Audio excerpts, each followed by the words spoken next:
Who's ready to do some looting? Hello everybody, it's Scott here and we are playing through Torchlight Infinite. It's been out on soft launch and open beta for quite a while now, a couple of years actually, but it's now had its official worldwide release and it is out on iOS, Steam and Android, and I'm currently playing through on my iPad. Now this is the latest in the Torchlight series, and what exactly is it? Well, as you can see, it is an isometric top-down action RPG full of looting, cutting through hordes of monsters, upgrading your character, and just trying to get as far as you can. If you've played Diablo, then you know what you're kind of going to get with this game. So I've been playing this for a little bit already, about 45 minutes. This is free to play, but I'm yet to come across any sort of paywall to impede my progress. So all good to go so far. And we are just cutting through all of these hordes of enemies, trying to purge the land of the evil. There is this source of energy called the Ember, which can corrupt people and take people's minds and turn them into evil creatures, and also just infect all these horrible beasts that we're attacking right now. And we have been trying our best to fight against it. We almost were corrupted at the very beginning, but we were saved, thankfully. At the top of the game, you get to choose through a bevy of different heroes. I have gone with this guy here, who, when activating his hero skill, is able to cast this little area of effect where he's able to attack a lot quicker and cast a lot faster and do more damage and dodge a lot better and all of these good things. So there's a lot of different possibilities that you can go through at the very top. And it seems at the moment that once you've made that decision, you are locked into playing as that hero, so make sure you choose wisely, because it would have been nice to play as one of the other characters as well. Maybe the Berserker would have been a good laugh. But as we're walking through, I'm just going to show you right now, clicking on the top right here, this is all of the different options we have. It's a very in-depth game. There's a lot of different ways to upgrade, a lot of different skill trees to go down. So let's go on the skill tree whilst I'm talking about it. And as you can see here, just click on the Ice Lances, change. These are all the different skills that we can activate. This whole list here, more to upgrade as we level up. But within each skill, you then can get a sub-skill. And you can have these sub-skills, and these will do extra things. And there's all these different things. So it is very, very, very in-depth. And you can tailor it to your particular playstyle. There's a lot to play around with. And also the inventory right here. These are all the things. This is on the right. This is what we've collected so far. And you can swap them out, comparing. We know all this. This is very boilerplate stuff. But jumping back into the game, let's see what we can get. So, oh, we're up against a Plateau Dragonbone Griffin. So I'm going to activate. I'm going to avoid these. Yeah, avoid this first. Now I'm going to activate my hero skill. This was this button in the corner. As you can see, we are attacking a lot quicker. We're firing off these multiple projectiles of icicles a lot faster. And now we're out of the hero skill. It's a lot slower. So let's do this again. Okay, try and avoid the little... There we go. Beautiful. Taken down. Thank you very much. I'm going to collect this flame dust, this staff, buckler, brooch chest. And what is this that we found here?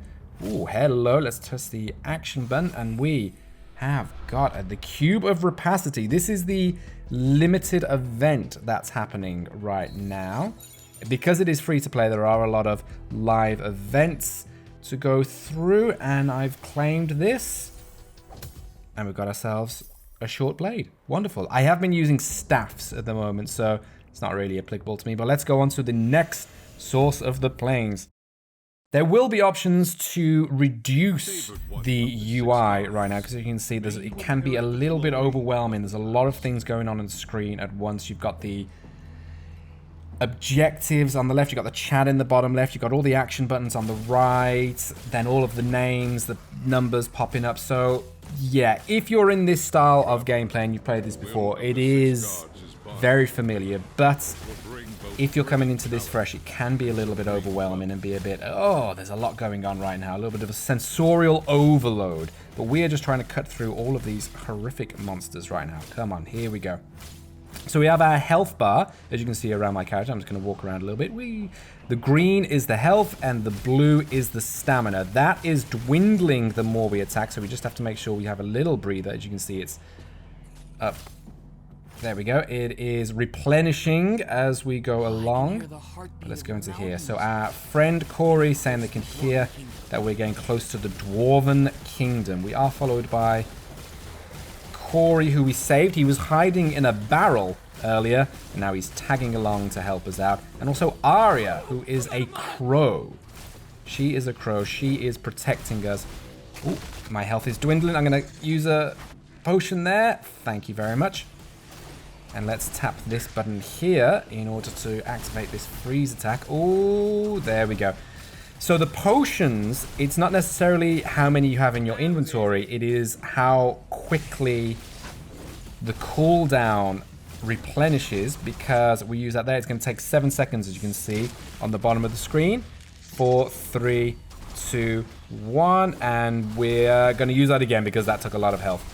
But let's activate our hero skill, and we're diving in. Here we go. I think we'll be able to wipe them out now. Yes, thanking you. Stand in this little area right here. And let's get this excavator outerwear. Now, top of the screen, we've got the plus button.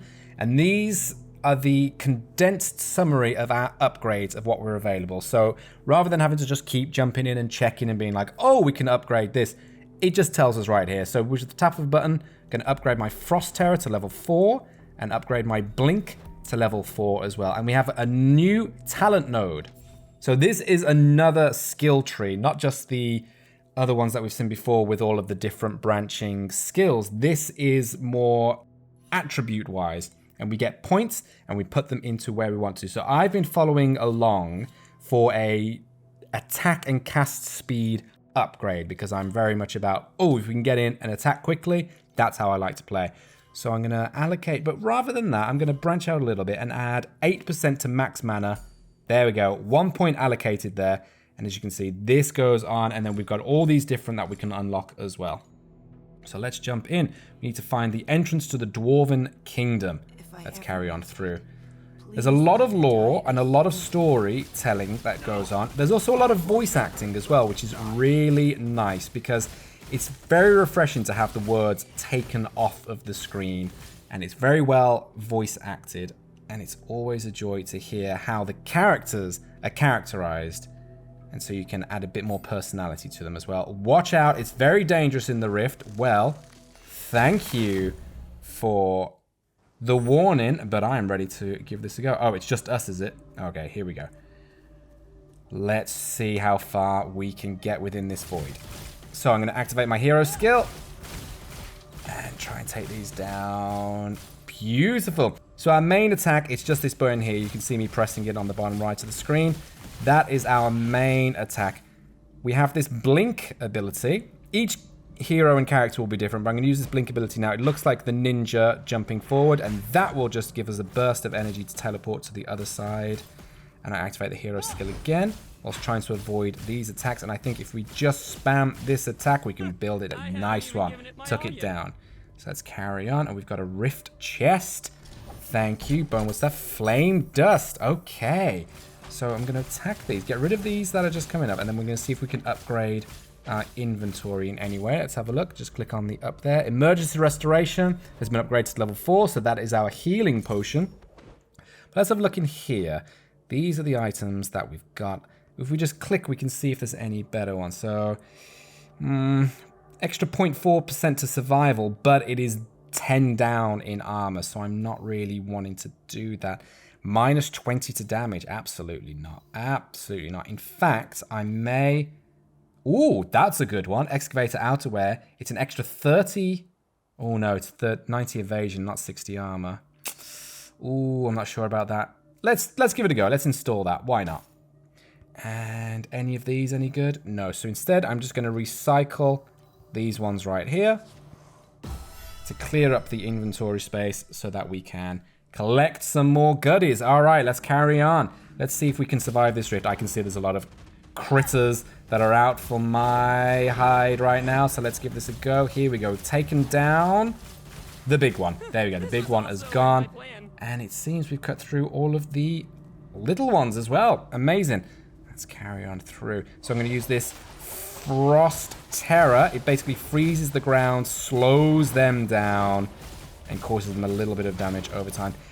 reflexively I keep tapping the attack button, it's not going to make any difference. You can just hold it down and it will auto attack at the right rate. But I think I just want to feel involved